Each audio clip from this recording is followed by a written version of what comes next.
Olá pessoal, hoje é mais um vídeo do Pod Conte. Hoje trouxemos aqui a Letícia, que é psicóloga e veio falar um pouco pra gente sobre a trajetória dela como empreendedora, por que ela escolheu a profissão de psicóloga.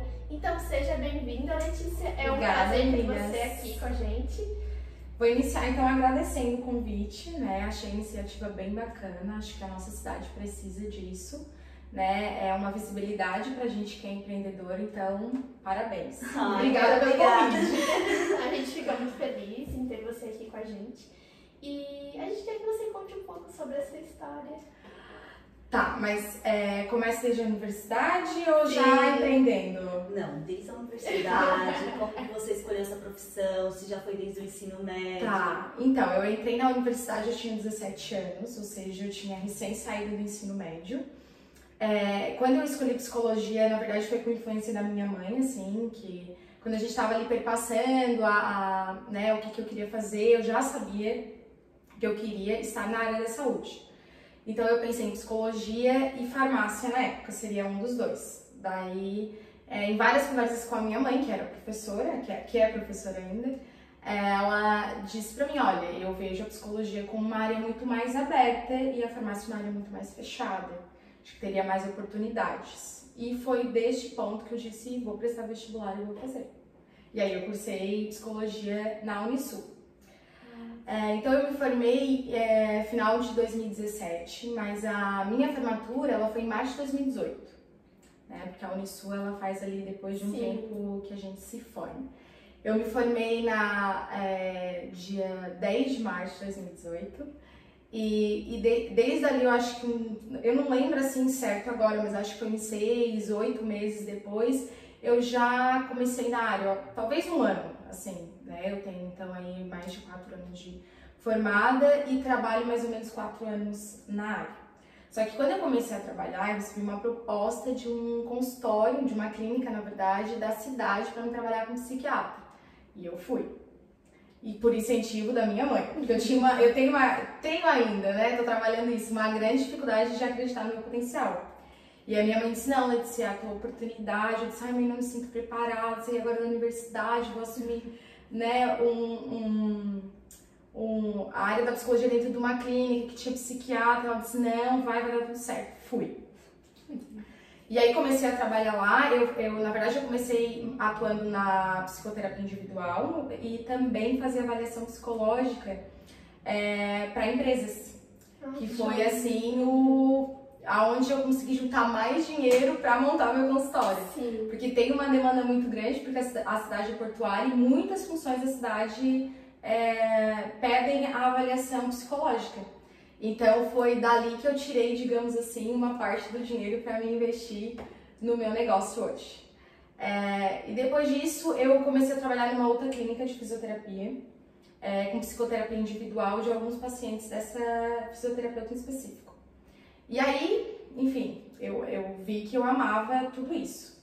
Só que o ponto decisivo da minha carreira, que foi em agosto do ano passado, foi quando eu fui numa reunião com uma pessoa da prefeitura. Porque eu sempre era muito procurada, assim, para atender pessoas de forma gratuita, casos mais graves. Tanto que eu me identifico hoje com casos mais graves, assim, depressão mais profunda. E aí ela disse pra mim, olha, Letícia, lá no nosso café, ela tinha me procurado por um paciente específico, para saber se podia atender, a família não tinha condições de pagar. E eu não conseguia porque eu trabalhava numa clínica que eu trabalhava por comissão, então era impossível eu atender alguém, né? E aí aquele dia ela falou assim, olha, tu tem que contar uma coisa pra ti. Ela falou assim, não dá mais, não te cabe mais dentro de um consultório ali, dependendo de horário, de tudo, tu vai crescer muito mais, tu precisa sair daí. E aí essa pessoa foi a percussora, eu cheguei em casa, eu nunca me esqueço, era final de junho. Eu cheguei em casa e contei pro meu marido, já era casada daí, né? E disse assim, olha, Augusto, a fulana falou assim, o que tu acha? Eu acho que é agora. Vamos. Eu disse, mas vamos pensar que vamos. Não, vamos. E demorou exatos 30 dias pro meu consultório ficar pronto, tá? Nossa. Sério, porque era a hora. Tinha que ser aquele momento. Aí eu falei pro algo, aí só que aconteceu uma coisa nesse período que eu acho que acontece na vida de todo empreendedor. Parece que vai surgir um obstáculo que vai te colocar à prova. Sim, é o que a gente mais... E no meu teve. Quando a gente alugou a sala, contratou os móveis, na época meu marido tinha caminhões assim na estrada, né? E um caminhão foi roubado e o motorista tinha sido feito refém. Nossa. Em São Paulo. E nós, tipo, com a sala pra fazer, assim, tipo, como que a gente vai dar volta nisso agora? Tipo, e eu já tinha saído dos outros consultórios, eu tinha um prazo pra entrar dentro da sala, pra começar a trabalhar, pagar o aluguel, tipo, bem coisa de empreender, né? Aí ele disse assim, olha, eu não vou conseguir te ajudar agora. Ele falou assim, a gente vai ter que arrumar outra pessoa, porque eu pintei a sala, eu fiz praticamente tudo, assim, eu só não montei os móveis, o resto foi eu. Totalmente, assim, né? Me dediquei totalmente, era eu e ele, né, que sempre me apoiava. Sim. Aí eu liguei pra uma prima minha e o meu irmão mais novo, que foram as duas pessoas fundamentais, e eles disseram assim, não, a gente tá contigo. E aí eles trabalhavam, ou seja, a gente só podia trabalhar das 6 horas da tarde até a madrugada lá dentro, né? E aí eu esperava dar o horário deles, a gente ia fazendo. E aí aquilo ali enfim, aconteceu várias coisas, depois com esse caminhão. E aí todo dia que eu me deitava, eu pensava, ai, será que era pra mim ter feito isso agora? Será que era pra mim ter feito isso agora? Sempre com aquele pensamento, não era a hora, isso foi pra provar. E aquele obstáculo gigantesco assim na minha frente. Eu disse, não, vai dar tudo certo, vai dar tudo certo. Dia 5 de agosto ou 6, eu estava lá atendendo. Tipo, foi só 30 dias, assim. A gente passou por aquilo tudo. Eu comecei a atender e eu tinha estabelecido uma meta pra mim. E dentro de 4 meses eu tinha estabelecido a meta. Nossa. Então foi, assim, muito legal, assim. Foi, claro, que teve essa pessoa que virou essa chave dentro de mim. E aí depois teve a minha prima e o meu irmão que pegaram junto, disseram não. Apoiaram naquele momento que teu esposo não podia. Não podia. Foi ele que queria dar o pontapé, mas acabou não deu. Não deu. Porque a gente queria pintar a sala, eu queria que tudo fosse o jeito que eu sempre sonhei, né? E eu tinha, assim, eu tenho até hoje, eu guardo lá em casa, a folha sulfite que eu rabisquei no consultório. Assim, exatamente onde ia a mesa, exatamente a poltrona que eu queria, o tapete, os quadros. Só tem um quadro lá que eu não tenho nesse papel. Que daí foi a menina que me ajudou da loja, ela disse, olha, aqui ficaria bom o quadro. E aí eu fui lá e comprei esse bendito quadro. Só. O resto é tudo exatamente como eu sonhei. Foi muito legal, assim, mas foram os 30 dias mais loucos da minha vida. Eu acho foi um momento difícil, assim. Eu acho que empreender olha, e já começou no pontapé dessa forma, assim, mas enfim, eu passei. Eu venci e dei conta. E o apoio, assim, das pessoas que estão próximas da gente é fundamental, né? É muito fundamental, bom, né? Porque quando aconteceu isso, assim, no meio do caminho, com o meu marido, além de desestabilizar a gente por questão de que tinha uma família envolvida, que tinha um motorista, que tinha acontecido aquilo tudo, meu marido teve que ir pra São Paulo. Além de me desestabilizar naquele período da minha vida, eu tava realizando meu maior sonho. Então foi muito louco, assim. Então, tipo, tinha que dar conta daquilo ali. Olha, eu passei vários dias sem dormir, vários, assim, ó, naquele mês ali. Porque eu acreditava assim, não vai dar certo. Na verdade as pessoas não veem esse lado, né? Não. Quando tu vai empreender, acontece muito obstáculo no meio do caminho. Foi nosso. Sim, acontece, mas eu pensei assim, poxa, nos primeiros 15 dias que eu decidi empreender, me veio isso. Então não é possível. Eu achei que as coisas iam acontecendo durante um ano, durante 2, que ia demorar, mas não, assim, eu acho que tudo que tinha pra acontecer já aconteceu naqueles 30 dias. E aí depois, claro, veio as outras dificuldades, né, que a gente acaba não dominando. A questão contábil, por exemplo, né, que a gente tem que sempre buscar um apoio e tudo a gente vai aprendendo, vem essas questões, mas aquilo ali, tipo, tinha sido assim, nossa. E passou em algum momento, assim, na sua cabeça em desistir? Você pensou? Passou por várias questões, assim, porque até o momento do próprio roubo do caminhão, assim, a gente não sabia como é que ia ficar financeiramente, questão do seguro, assim, a gente não sabia como aquilo ia proceder, aquela família, então era, tipo, tudo muito louco, assim, mas, enfim, deu tudo certo com o caminhão, inclusive. Sim, com o motorista e comigo. E na faculdade, em algum momento tu pensou em desistir? quando estava lá na faculdade? Olha, coisa surgiu? Eu acho praticamente impossível não passar isso na cabeça da gente, né? Sim. Como eu vinha de uma família que tinha uma empresa dentro, assim, meu pai tinha uma empresa e não que rolava uma pressão, assim, mas eles sempre deixaram a porta aberta para mim trabalhar com eles, né? Então, eu pensava em desistir por questões financeiras também, porque daí pagar uma universidade na época era bem caro, a gente começou pagando um valor X e no final era o dobro do valor X que a gente começou. Então, eu pensava em desistir, por que tô passando isso tudo, né? Se eu tivesse ficado lá, passa na cabeça. Mas aí eu sempre pensava, e a minha mãe dizia, não, você escolheu isso, agora vamos matar o filho. Mas lá ela ali de novo apoiando, né? Mas, olha, eu acho que é impossível, assim, às vezes a gente se questiona, porque é um sacrifício fazer uma universidade, né? Ainda mais a gente que não tem dentro da cidade, que tem que pegar um trânsito, que tem que acordar ou sair do trabalho naquela correria, chegar tarde, tomar banho, né? Janta, muitas vezes não janta, vai dormir, porque chega muito tarde, acorda cedo, é questão financeira. Olha, 5 anos bem danado. Uhum. Acho que na nossa cidade falta isso, né? Um pouco também do apoio para dos estudantes que vão para fora e também trazer para cá, né? Para que mais pessoas possam se interessar também. Torna mais dificultoso, assim, na minha perspectiva, né? Estudar longe, eu acho. Assim, por conta do trânsito, dias muito frio, assim, né? Ai, olha. Aí pega ônibus pra ir, ou Tupi, que às vezes a Tupi quebrava. Tinha dia que eu chegava uma hora. Um acidente, para na fila, vai, não vai, desce, volta, entra em consenso, volta esse ônibus, não volta esse ônibus. Tudo leva a gente a desistir, né? Leva a gente. Por isso que eu digo, olha, eu acho quase que impossível não ter passado, pelo menos passado assim, em 3 segundos na cabeça do estudante não desistir. Né? Eu acho bem impossível, assim. Mas quando você iniciou, logo de cara, você já se identificou com a profissão, com a faculdade, ou você pensou em fazer alguma coisa diferente de psicologia? Olha, eu sempre me identifiquei, assim, as vezes que eu fraquejei foi pela própria dificuldade. Sim. Mas de gostar do curso, sim. Tanto que dentro do curso, a gente escolhe 2 estágios, né? A psicologia clínica é obrigatória e uma outra área. E eu escolhi a organizacional, né? Para trabalhar dentro das empresas. E os professores, a minha própria professora de organizacional, que era minha orientadora, falou, Letícia, tu é clínica.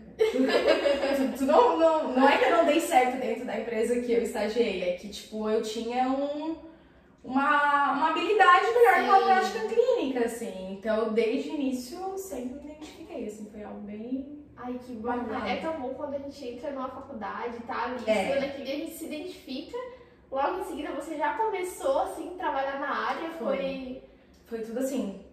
Bem rápido, Foi bem rápido mesmo. Mas que bom, né? Quando a gente... E faz por amor, né? Eu acho que pra escolher uma profissão, acho que as pessoas têm que escolher por amor. Quando faz por amor, as coisas fluem. Até porque eu acho interessante que quando a gente vai se apresentar, geralmente a segunda coisa que a gente fala é onde a gente trabalha. Eu sou Letícia, psicóloga clínica. Eu sou, né, eu sou fulano, engenheiro. A gente sempre associa a profissão que a gente é. Então a gente tem que amar, porque é como se fosse uma parte da gente, né? Então a profissão é tudo. A gente realmente tem que amar o que a gente faz. Sim. E se a gente tá num lugar que a gente não ama ou não tá legal, vamos programar pra sair daí, né? Não faz bem, né? Gosta, Não faz bem. E o que mais te surpreendeu, assim, quando você começou a trabalhar com psicologia?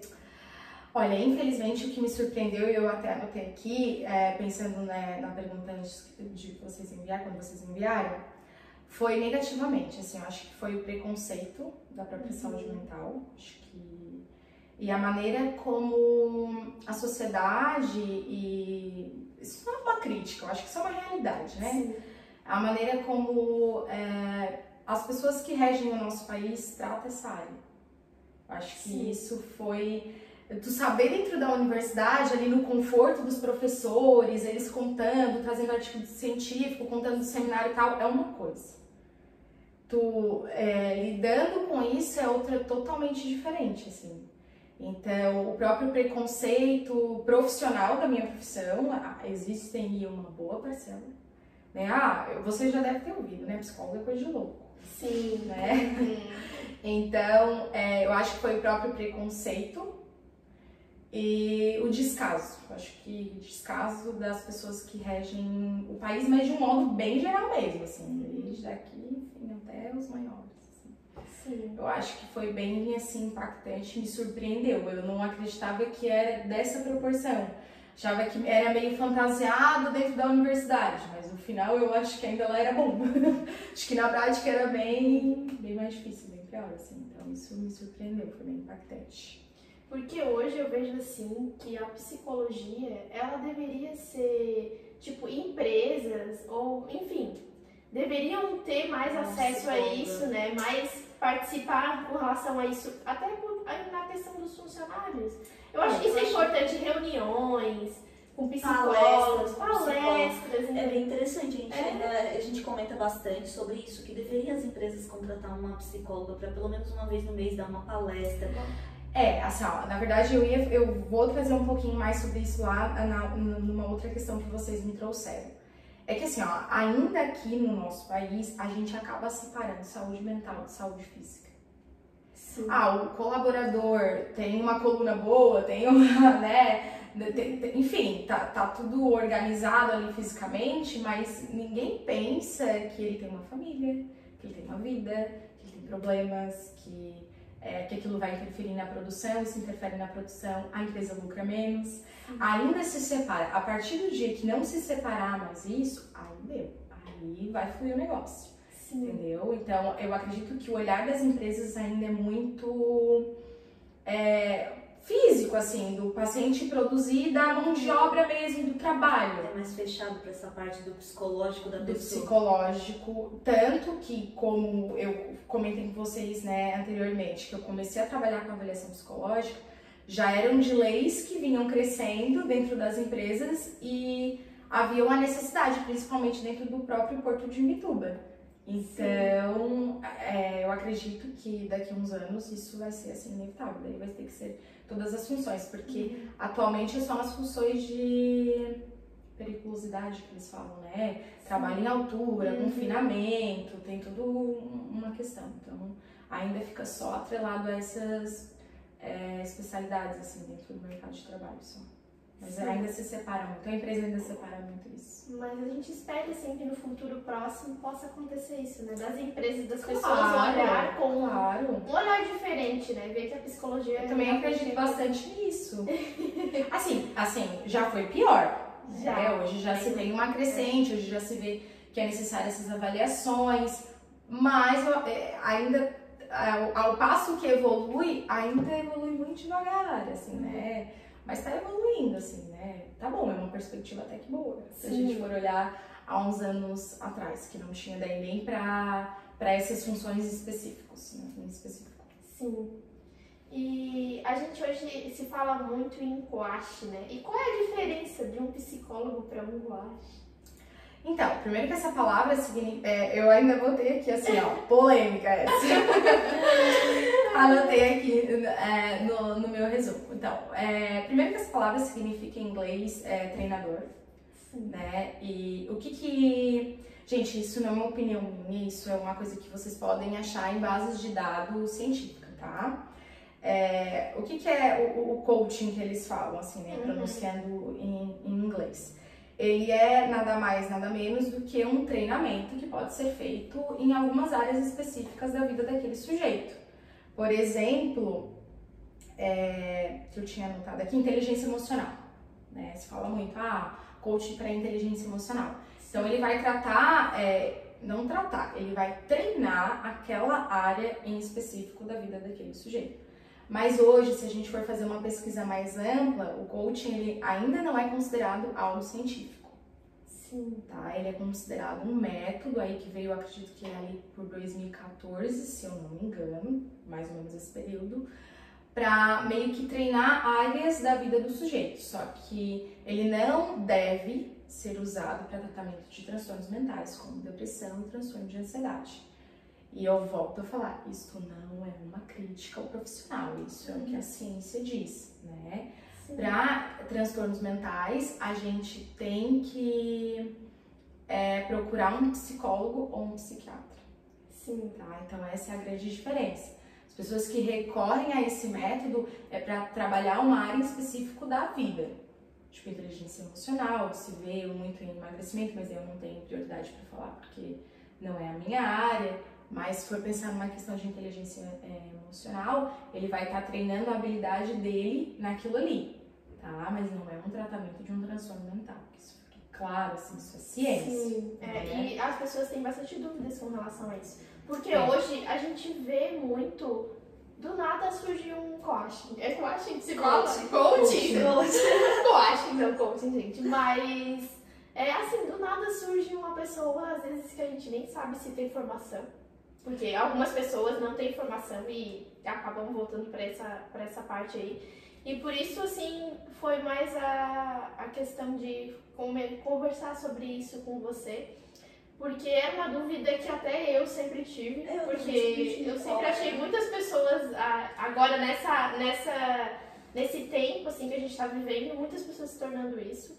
E daí eu ficava pensando, né? Tinha pessoas que tinham formação, que já tinha todo um, né? Não realmente é preparado para tudo, para toda essa parte. E tinha gente que eu pensava, a área da pessoa não bate muito. Realmente, talvez se um psicólogo estudasse, fizesse esse treinamento para ser um coach. Mas às vezes é outra profissão que está sendo coach, eu não sei se... Aí a gente não... É que assim, ó, é realmente uma polêmica. Mas vamos lá, existem profissionais da área da psicologia que se formam em coaching? Existe, de fato. Existem outros profissionais de outras áreas, a gente vê uma demanda até bem crescente na área da nutrição, por exemplo. Sim. Se vê bastante também atrelado. Se vê nutricionistas se formando, se vê. Mas é no método. Sim. Não é para tratar a pessoa. Ah, sim. Então tem uma formação para esse método. Esse método. Tu entendeu? As pessoas que fazem aqueles treinamentos para fazer esses concursos, eles sempre tem coach. Eu sempre vejo ele marcar lá, meu coach, orgulho do meu coach, não sei. Aí eu acho que deve ser a pessoa específica. Mas seria o quê? Orgulho do meu treinador. Sim. Entendeu? É um treino de uma habilidade do sujeito. Entendeu? Isso não substitui tratamento, tá? E volto a dizer, isso não é uma crítica minha, isso é ciência, né? Os próximos. E quando eu digo isso é ciência, não é que o Google diz, vocês podem jogar lá e vocês vão encontrar que diz e que não diz. Eu digo base de dados científica, por exemplo, a Cielo, que é uma base científica bem bacana, que tudo que a gente pesquisa lá é dito e feito, é aquilo lá, né? Então não é uma crítica ao método, se funciona, beleza, entendeu? Mas isso não pode estar substituindo um tratamento para um transtorno mental, né? Se beleza, fez sentido para você, você vai lá, você faz, deu resultado, ótimo. Provavelmente você desenvolveu aquela habilidade específica que você foi buscar esse recurso. Mas não pode substituir um tratamento. Mas hoje seria mais interessante para as empresas, para as pessoas que estão empreendendo, um psicólogo, eu acho, né? Na minha opinião, na minha visão, entendeu? Porque o psicólogo, ele tem uma visão mais ampla. É que assim, em termos de saúde mental, se a gente for pensar saúde mental, eu não teria dúvida que seria um psicólogo. Mas se fosse pensando assim, vamos treinar a nossa equipe para alcançar X coisas. E aí eles vão ter que ter esta habilidade, persuasão, por exemplo. Vamos procurar um coach. Né? Mas vamos olhar para a saúde mental dos colaboradores da minha empresa. Um psicólogo. Entendeu? Ficaria nesse sentido. Então, eu acredito que são duas coisas que não devem ser confundidas. Né? Uma coisa é uma coisa, outra coisa é outra coisa. Então, isso aqui, a gente vai conseguir treinar aqueles colaboradores para aquele objetivo X da empresa, e isso aqui a gente vai olhar o sujeito como um todo. A gente vai entender que ele tem uma família, que a mãe tá doente, que, entendeu? Que abala a pessoa, né? Isso, que ele parou de produzir como produzia anteriormente no trabalho. Então, isso aqui é um olhar de um profissional psicólogo, a saúde mental do sujeito. Sim, mas essa questão de, tipo assim, o psicólogo, ele tem uma visão mais ampla. E o coaching, ele já tem essa visão de treinar, é um treinamento. E como é que a gente vai treinar uma pessoa para um determinado objetivo, mas que talvez a saúde mental dela não esteja bem? É isso que me pergunto. Não, acho que não tem como, por isso que eu digo. Assim, talvez não fizesse sentido, mas dentro da metodologia do coaching faz e eles conseguem esse resultado. Isso aí também vocês vão encontrar na internet, vocês vão encontrar que há resultados realmente. Então, provavelmente dentro da metodologia deles, eles encontram um viés que fazem com que aquele sujeito desenvolva aquela habilidade. E não necessariamente a gente vai estar falando da saúde mental do sujeito, entendeu? Então, ficaria mais ou menos nesse âmbito, assim, né? Se tu me perguntasse hoje, assim, Letícia, tu indicaria o profissional? Gente, eu indicaria um profissional psicólogo, né? Porque tem toda essa questão de que, né, não é ciência comprovada, é um investimento financeiro, é a dor do meu paciente, então, né, ficaria assim meio que, ok, existem resultados, ok, e sempre que alguma pessoa me pede uma opinião relacionada a isso, eu digo, olha, faz sentido pra ti? Isso é uma coisa que é tua, tu que vai ter que entender se aquilo ali é o que tu precisa pra esse momento específico da tua vida, então, vai, não tô dizendo que faz, que não faz, entendeu? Isso é uma perspectiva minha, né, enquanto profissional. Sim, mas bem interessante a gente trazer isso, essa diferença, porque eu acredito que muitas pessoas também não sabem essa diferença, acham que é tudo psicólogo. Todo mundo acha que é psicólogo. Existem psicólogos coaching, existe, formado nesse tipo de método, existe, mas não que esteja atrelado a isso. Sim. Não. E agora a gente acabou de sair agora de setembro amarelo, já estamos entrando no outubro rosa. E a gente queria conversar um pouco também sobre isso, como é que você vê, se você atende bastante pessoas, assim, participa de alguns tipos de palestra ou algo assim nesses meses que são tão importantes, né, da gente poder lembrar aí do outubro rosa, do setembro amarelo. Primeiro, eu anotei aqui, né, eu fiquei muito feliz quando eu vi essa pergunta. Eu acho que deve haver espaço pra gente falar disso em podcast, enfim, em todos os lugares, né? Em rede social, enfim, deve haver esse espaço e eu fiquei muito feliz quando eu vi essa pergunta. Mas vamos lá, né? Respondendo primeiro o que tu me perguntou agora. Sim, esse ano eu não participei de nenhuma, não tive nenhum convite, então participei ali só através do meu Instagram. E eu faço bastante orientação, assim, as pessoas me ligam, às vezes até fora da cidade, pra caminhar para outro profissional, então isso eu gosto bastante. Mas no ano passado eu participei, não foi nem, eu acho que foi umas 3, eu acho, que me convidaram, eu fui. Eu sempre gosto de falar sobre saúde mental. Enfim, né? Deve ser porque eu sou psicóloga, né? Mas vamos lá, gente. Eu queria aproveitar a deixa das meninas pra... eu trouxe que 2 parágrafos eu queria muito ler, que são dados da OMS. Eu quero aproveitar muito esse espaço para abrir a cabeça, a mente das pessoas que estão escutando. Então vamos lá. A OMS estima que mais de 700 mil pessoas morrem por suicídio a cada ano. Muito. É muita gente. Meu Deus. É muita gente. Então vamos lá, né? A maioria desses suicídios, eles estão atrelados, então, aí a países de baixa e média renda, que incluem o país que a gente vive, certo? E é a 4ª, gente, maior causa de morte entre jovens de 15 a 29 anos. Ou seja, a questão do suicídio, ela tá muito mais atrelada a essa faixa etária do que as outras. A gente tá falando de 15 a 29 anos. A gente tá se colocando aqui nessa estatística. Sim. A gente tá falando da adolescência e da juventude, vamos supor, ali do início da fase adulta, né? Então eu acho isso bem preocupante. Muito. Porque se a gente for jogar lá na internet, quantas pessoas morrem de câncer de mama por ano? Vamos ver quantas mulheres, né, morrem. Um número X no mundo, né? Muito provavelmente vai ser menor que a taxa de suicídio. Por quê? Tá? Porque essa taxa aqui que eu trouxe para vocês hoje, numa questão mundial, ela tá só em registros de suicídio específico. Ela não tá em acidente de carro. Quantas pessoas, né, provocam um acidente de carro e provocam a própria morte através de um acidente?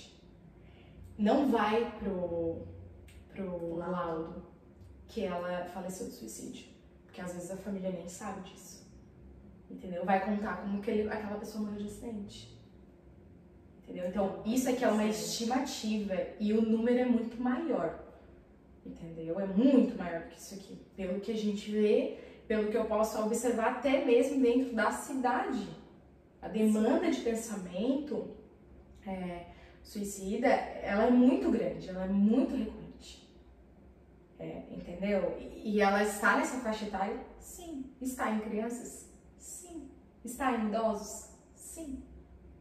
Aí vocês devem estar se perguntando assim, Letícia, mas por que isso? Aí eu vou levar... Não é uma crítica, né? Eu acho que é algo pra gente pensar.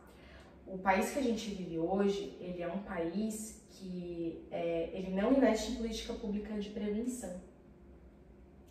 Ele investe, por exemplo, o SUS, o CAPES, o CRAS, eles são políticas públicas de assistência depois que o sujeito já foi infringido. Entendeu? A gente não tem uma política pública que previne. Então, o que é o Setembro Amarelo, que foi criado lá em 2015? Ele foi criado como uma campanha de prevenção através da Associação de Psiquiatria do Brasil, certo? Ele é um evento brasileiro.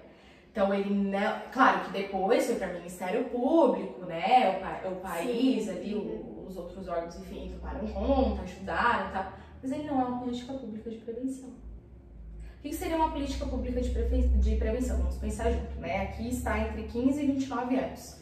Trazer a questão para dentro das universidades e escolas. Sim. Né? Ter psicólogo aqui dentro das escolas que... Uma não, né, gente? Porque vamos pegar um colégio aqui, vamos pegar um colégio na Brasília, deve ter o quê? Uns 700 alunos para mais? Sim. Uma pessoa só não daria conta, né? Mas vamos botar aí uns 3 profissionais ali dentro, né? Para fazer essa prevenção. Isso seria uma política pública de prevenção. Entendeu? E se a gente for pensar, né, para quem está assistindo aí que gosta dessas questões de economia do país, o país gasta muito mais, porque o sujeito já chega lá adoecido. Sim. Então vai ter que investir muito mais dinheiro para tratar aquele sujeito do que antes. Vamos supor lá que o investimento nos psicólogos na escola seja tantos mil, mas quanto se gasta depois que o sujeito adoece pelo SUS? Porque o SUS, ele é uma política pública, né, do país, vamos botar assim, que atende esses sujeitos que já foram infringidos, que já estão doentes. Então, o Setembro Amarelo, eu acho que é bem bacana. Claro que o Ministério Público, ele abraçou a causa, eu acho legal e vale deixar dito aqui, mas ele é só uma campanha. Ele não é uma política pública que garante, ele é uma conscientização, uma interferência que a gente vai ver esses números aqui reduzidos. Não. Ele é, claro, para conscientizar, para trazer o assunto à tona, para trazer para as redes sociais, para ter palestra nas escolas, porque se sentiu a necessidade, entendeu? Funciona? Funciona. Quantos pacientes eu recebo através da campanha? Bastante. Acho bem bacana. Mas ainda não é alguma coisa bem sólida, assim, que a gente vai olhar para esses números e vai dizer assim, nossa, como diminuiu. Então é isso. Nossa, mas o número é realmente assustador. É que a gente não para pesquisar, para ir a fundo. Porque se a gente parar para ver, a gente vai ver a gente tira também por essas acontecidas em escolas. Sim. Porque aquilo ali é um jovem que estuda na escola com uma depressão, acaba indo lá matando várias pessoas inocentes e ainda se matando.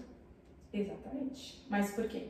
Porque a gente não tem uma política pública que previne isso, gente. A gente não tem, a gente tem, e eu acho fantástico, gente. Eu queria dizer aqui que eu adoro o SUS, tá? Eu sou super a favor, gente. Vamos continuar isso aí. Vamos continuar porque já deu certo. Só que a gente precisa abrir a nossa cabeça, né? As autoridades, se porventura da nossa cidade estiverem assistindo, pensar em políticas públicas de prevenção, não só para saúde mental. Claro que saúde mental é a pauta aqui hoje da reunião, mas vamos pensar em política pública, prevenção ao câncer, vamos pensar em política, né, enfim, em todas as áreas, sei lá, na cardiologia, lá no... Enfim, né, vamos pensar em prevenção mesmo, assim, para não né, chegar a esse ponto assustador. É muita gente. Tudo que é relacionado à saúde precisa desse apoio, assim, né, de tudo, né, tanto do, como você disse, é no sentido amplo, assim, tanto o pessoal aqui do nosso município, né, quanto de fora, né. Claro que é muito mais fácil a gente chegar neles aqui bem e mais eles fácil. chegarem lá, claro, com certeza, talvez seria o caminho mais interessante, até mais rápido, seria, mas a gente precisa pensar sobre isso, a gente não para pra pensar. E tá cada vez mais difícil, a gente vê cada vez mais acontecendo coisas, né? Eu acredito que assim, ó, esse movimento pós-pandemia trouxe até a saúde mental mais à vista, né? Essa questão da depressão por ter ficado em casa, essa questão do transtorno de ansiedade, eu acho que foi bacana. Acho que foi bem bom, assim, a perspectiva positiva da pandemia. Vamos tirar o que foi bom daí, né? Eu acredito que trouxe isso à tona, assim, cresceu. Cresceu o número de casos também, né? Mas cresceu, assim, a maneira como a gente enxerga esses transtornos mentais. Eu vou falar dos dois que são mais conhecidos, assim, né? Depressão e ansiedade.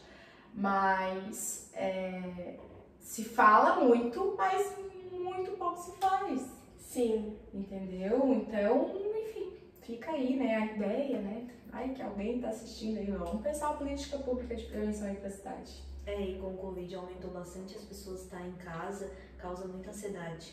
Sim.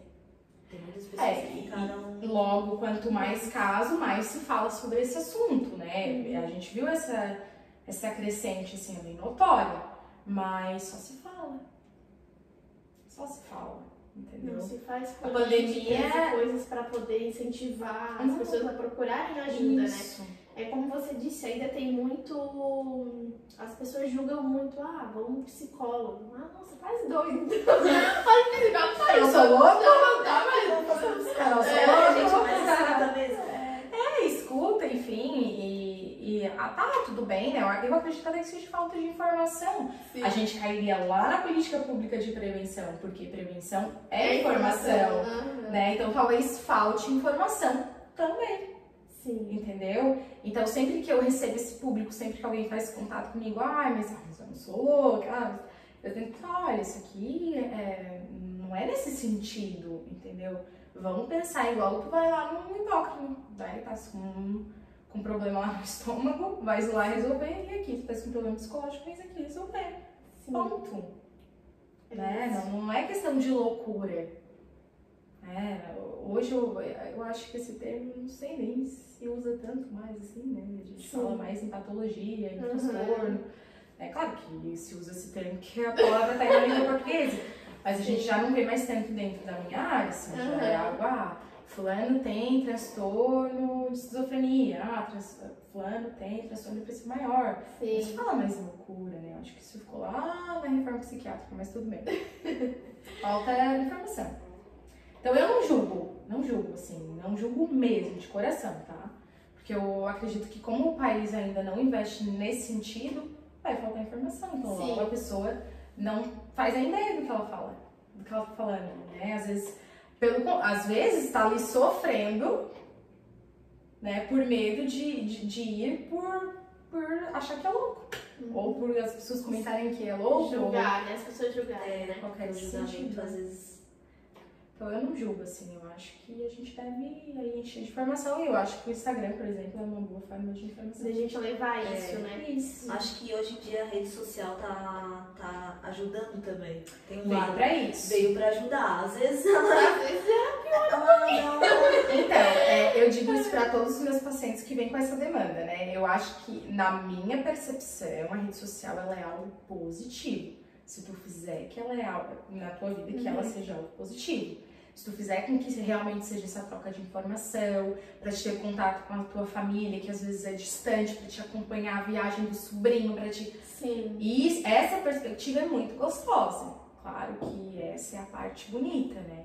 Mas, com o trabalho que a gente consegue fazer, né, lá, principalmente dentro do consultório, a gente orienta sempre os pacientes, eu vou deixar a rede social. Não é isso. Vamos olhar na perspectiva boa do negócio, né? Até porque o mundo está em constante evolução, né? A gente tem que evoluir e a internet está aí para evoluir. É isso. E pra ajudar, né, também. Claro. A gente tem que usar ela da melhor forma possível. Então, Letícia, a gente queria ver com você qual conselho você teria para compartilhar com uma pessoa que tá pensando em fazer psicologia, Ou tá cursando. ou tá cursando. Tá, eu diria não desistam. Se houve um burburinho por aí de que não se vive de psicologia, e eu queria adiantar pra vocês que se vive, gente, é muito possível. Eu acredito que é a profissão do século. Tá? Porque quando a gente tá lá na universidade, a gente escuta, faz psicologia, vai vender a arte, né? Não vai vender psicologia. Mas escuta, pior é que escuta, tá? Mas, gente, é muito possível viver da profissão, é a profissão do século. Cada vez mais que o tempo passa, a gente tá ganhando espaço, a gente tá ganhando reconhecimento. Ainda não é da rapidez que deveria ser. Mas eu sempre gosto de ver a perspectiva boa e eu acredito que tá fluindo, assim, as coisas estão acontecendo. E eu acho, enfim. Que bom. Vamos lá, continue. Mas que bom mesmo. E foi muito interessante a gente trazer tudo isso, porque eu vejo a psicologia como algo necessário hoje. Principalmente, eu tenho muita ansiedade, assim, então eu sou uma pessoa que... Vamos marcar um pouco pra falar de ansiedade. Muito interessante, eu acho que eu tiro por mim, eu sou muito ansiosa. Começo do mês mesmo, que eu vou fazer a apuração de imposto, que eu vou ficar ali lançando nota, eu fico... A Ana mesmo sabe, eu fico, ou eu reclamo, vontade de ela fala, não pode gravar o sistema, eu já quero desistir. É bem assim, e isso acaba me prejudicando em casa. Tipo, eu fico ansiosa aqui no serviço e em casa eu acabo ficando estressada, eu brigo com todo mundo, você fala alguma coisa. Eu sou meio agressiva. Por isso que eu tiro. Enfim. É um assunto bem sério, a ansiedade vamos marcar em frente. Só pra falar disso. Vamos. Tá? Porque daí a gente ficaria aqui, olha, umas boas horas. Pra falar sobre ansiedade e depressão, bem interessante. Duas coisas que tá bem em alta. Sim, eu acho importante. Pessoas, bem interessante. Até por forma, eu acredito, de conscientização. Sim. Que a gente poderia usar esse viés. E a gente queria saber se você tem uma frase que rege a sua vida. Eu tenho uma frase que obviamente não é minha, né? Não foi eu que criei, mas desde que eu a vi, que eu não me recordo mais aonde, eu peguei pra mim e ela é a minha frase, que é... Eu anotei aqui. O sonho que não se torna um objetivo, ele nunca vai deixar de ser um sonho. Ou tu diz, esse aqui é meu sonho, eu vou dar um exemplo, né? Meu sonho é viajar pra Paris. É meu maior sonho.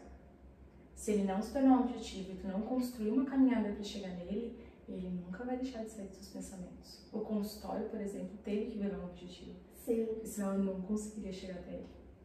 Então, pra mim, essa é a minha frase. Assim, tudo que eu acredito ser um sonho, eu começo a trabalhar para ele se tornar um objetivo e em cima dele eu vou vendo todas as etapas até eu chegar. Então, eu acho que essa é a minha frase.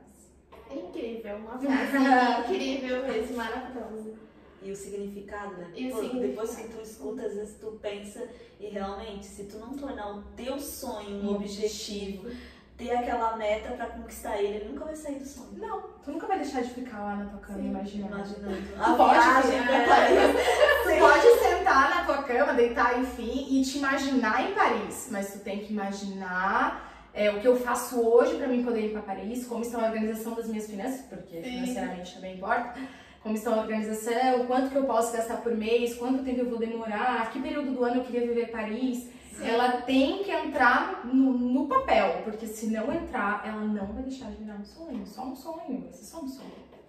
É objetivo, gente. Sim. Sonho tem que tornar objetivo. Muito bom mesmo. É isso. Gente, fiquei muito feliz por trazer, pra gente poder conseguir trazer a Letícia aqui. Eu também. É uma pessoa maravilhosa, é daqui da nossa cidade, né? Como todos já sabem agora. Seu consultório. Empreendedora, psicóloga, então, ó, já marquem a sua consulta com ela. A gente vai deixar o arroba dela ali pra tirar dúvida. Isso, claro, com certeza. Se surgir dúvida, a Letícia vai estar aqui pra responder, então a gente vai deixar o arroba dela aqui embaixo pra vocês falar com ela. Seguir ela no Instagram, ela dá muitas dicas, tá sempre falando sobre assuntos importantes. ansiedade, depressão. Sim, é bem interessante você estar aí. Tem Insta, não tem? Tem. A gente vai deixar o Insta, vocês entram lá, conversam, vejam as coisas que ela posta bastante coisa legal também, dicas, Bastante bastante informação. dica. Vale a pena. E é isso, gente. A gente finaliza mais um Pode Conte. Muito obrigada mais uma vez por participar. Eu que agradeço, foi um prazer. o espaço. E espero que mais pra frente a gente possa trazer vocês de volta pra gente poder Vamos marcar Vamos pra falar falar sobre conscientização aí de transtorno mental. Isso, então Isso tá. mesmo. Obrigada, gente. Espero que vocês tenham gostado desse vídeo. Compartilhem com os amigos. Esse podcast foi muito especial para nós, porque realmente é um tema muito importante. E quanto mais pessoas a gente conseguir, esse vídeo conseguir chegar, eu acho que, né? Acho que vai ser bem bacana. Acho que vai ser bem legal. Então é isso. Um beijo.